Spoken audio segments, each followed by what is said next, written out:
今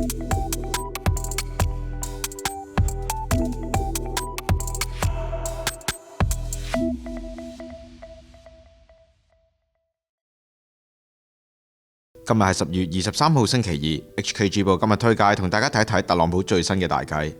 當地時間10月22號，美國總統特朗普喺海湖莊園召開記者會，宣布美國將會打造新黃金艦隊，其中包括以佢本人命名嘅特朗普級戰列艦，強調話將會係美國史上最大、最強、外觀最精美嘅戰艦。計劃最初先做2艘，最終擴展至20至25艘。特朗普聲稱，戰列艦同以往大型戰艦相比，火力同埋作戰能力將會強大100倍。更配備有尚未實戰化嘅電磁軌道炮，就差沒有搭在動畫入邊幻想嘅高達啦。雖然軍盲小編唔明點解要做戰列艦呢種二戰之後就已經被淘汰嘅老古董，但根據特朗普公開嘅 AI 渲染圖片，戰艦嘅正面有特朗普振臂嘅大頭貼，令人發笑呢一項擾敵功能，相信至少係仲有嘅。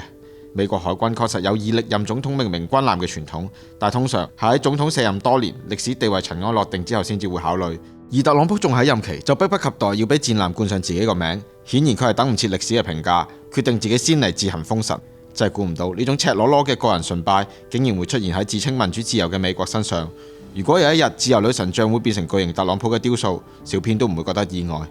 特朗普2次做總統，永遠唔會缺少驚世駭俗嘅奇妙思想。由貿易戰到反覆無常嘅外交政策，呢位商人出身嘅總統，總係可以喺各種領域製造混亂。今日美國因為關稅政策搞到一團糟，特朗普唔去諗辦法收拾殘局，反而吃跑了撐着，將佢嗰個永遠唔可以停落嚟嘅興奮小手伸向美軍。更加可笑嘅係，特朗普仲要話親自領導設計，因為佢認為自己係一個非常有審美嘅人。一位商人總統竟然認為自己有資格設計世界上最大嘅戰列艦，懂王即係懂王，冇邊個比佢更懂做戰艦。當呢一位一直將讓美國再次偉大掛喺後邊，聲稱要為美國工人創造就業機會嘅總統，喺被問及點樣可以確保足夠勞動力建設戰艦嘅時候，竟然回答話使用機械人。睇嚟佢根本冇打算將呢啲就業機會留俾美國嘅工人。呢個黃金艦隊計劃注定會成為特朗普政治遺產中嘅一朵奇葩，或者佢將永遠停留喺紙面上面，就好似特朗普諸多嘅承諾一樣，成為歷史嘅笑柄。又或者佢會好似鐵達尼號咁下水，成為美國海軍嘅浮動紀念靶。